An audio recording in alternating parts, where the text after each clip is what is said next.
날마다 쓰는 나의 신앙일기 TV 데일리 큐티 나무향기입니다.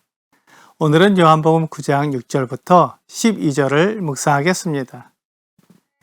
이 말씀을 하시고 땅에 침을 뱉어 진흙을 이겨 그의 눈에 바르시고 이르시되 실로암 못에 가서 씻으라 하시니 실로암은 번역하면 보냄을 받았다는 뜻이라. 이에 가서 씻고 밝은 눈으로 왔더라.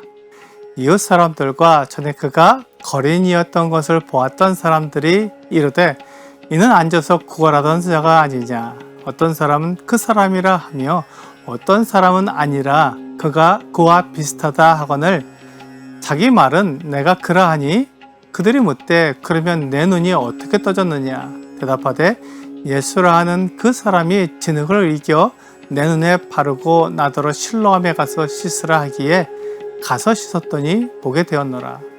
그들이 이르되 그가 어디 있느냐 이르되 알지 못하노라 하니라. 예수님은 하나님의 영광을 나타내기 위해 그 맹인에게 특별한 일을 하셨습니다. 땅에 침을 뱉어 진흙을 이겨 그의 눈에 바르시고 실로암 못에 가서 씻으라고 말씀하셨습니다. 그 말을 들은 맹인이 예수님의 말씀대로 실로암 못에 가서 씻고 밝은 눈으로 왔습니다. 이 사람은 날 때부터 맹인으로 태어났기 때문에 한 번도 보지 못한 사람입니다. 그런데 예수님이 그 사람을 보게 하신 것입니다. 실로암 못에 가서 씻는 것은 누구나 할 수 있는 일입니다. 그런데 이 맹인에게 누가 명령했느냐가 중요합니다. 예수님께서 실로암 못에 가서 씻으라고 하셨고 그 맹인은 예수님의 말씀에 순종했던 것입니다. 이 순종이 이 사람에게 놀라운 일이 일어나게 했습니다. 성경은 놀라운 일이 기록된 책입니다. 그러나 세상의 가르침이나 사람들의 주장에 순종하면 망하지만 하나님의 말씀에 순종하면 이 놀라운 일이 생기는 것을 볼 수 있습니다. 이것을 통해 예수님이 하나님의 아들이심을 알 수 있습니다. 맹인의 눈을 뜨게 한 것이 예수님이 하신 7가지 표적 중에 하나입니다. 그러므로 이 일을 통해 예수님이 하나님의 아들이시라는 것을 증명해 주고 있는 것입니다. 구약 성경 열왕기하 5장 10절과 11절은 엘리사가 사자를 그에게 보내 이르되 너는 가서 요단강에 몸을 7번 씻으라. 내 살이 회복되어 깨끗하리라 하는지라 나아만이 노하여 물러가며 이르되 내 생각에는 그가 내게로 나와 서서 그의 하나님 여호와의 이름을 부르고 그의 손을 그 부위 위에 흔들어 나병을 고칠까 하였도다 라고 말씀하고 있습니다.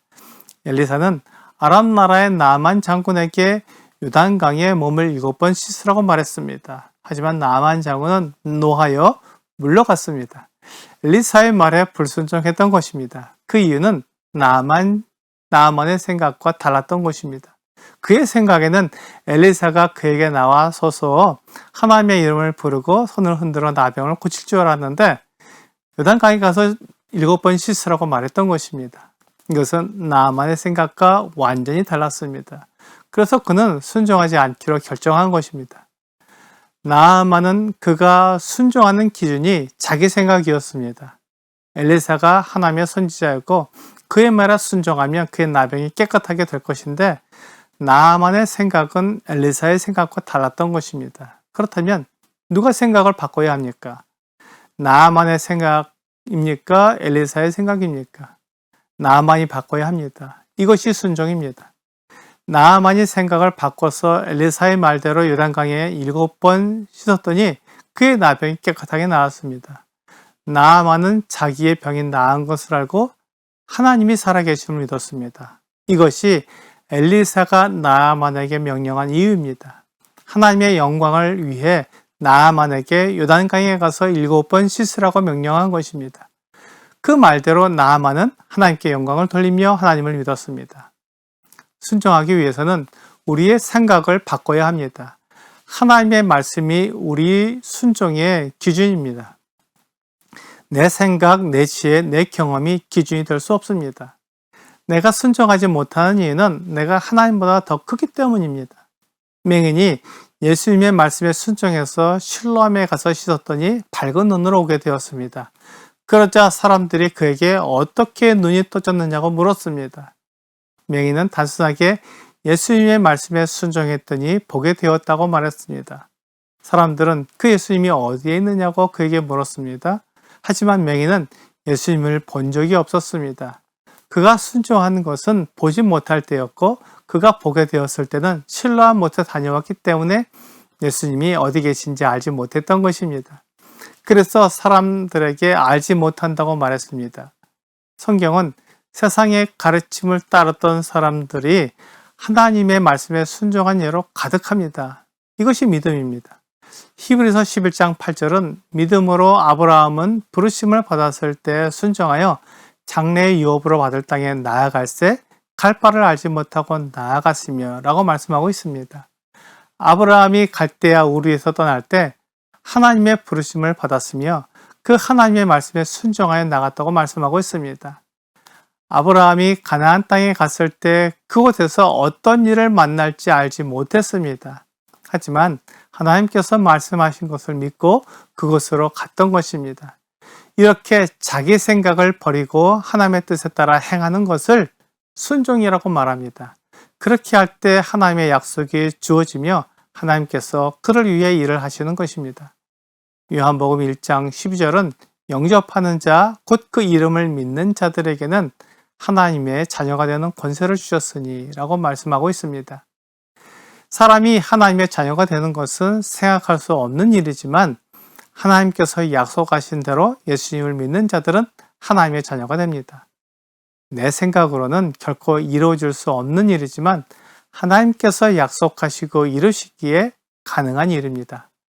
마태복음 19장 26절은 예수께서 그들을 보시며 이르시되 사람으로는 할 수 없으나 하나님으로서는 다 하실 수 있느니라 라고 말씀하고 있습니다. 예수님은 낙타가 바늘기로 들어가는 것이 부자가 하나님 나라에 들어가는 것보다 쉽다고 말씀하셨습니다.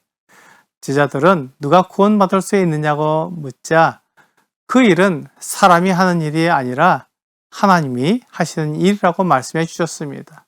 이것이 하나님의 말씀에 순종하는 것입니다.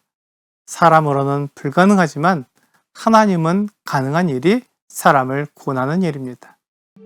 오늘의 적용 질문을 보겠습니다. 사람들이 나에게 어떻게 구원받았느냐고 물어본다면 우리는 어떻게 대답할 수 있을까요? 나를 구원하시는 일은 하나님에게 속한 일이기 때문에 내 힘과 내 능력으로 구원받는 것이 아니라 하나님의 말씀에 순종함으로 하나님께서 약속대로 구원하시는 것입니다. 내가 죄인일 때, 내가 아무런 자격이 없을 때 예수님을 믿음으로 구원하시는 것입니다. 오늘 맹인이 예수님의 말씀에 순종함으로 구원하시는 것을 보여주신 것처럼 예수님의 말씀에 순종하여 구원을 얻는 여러분과 제가 되기를 주 예수님의 이름으로 기도합니다.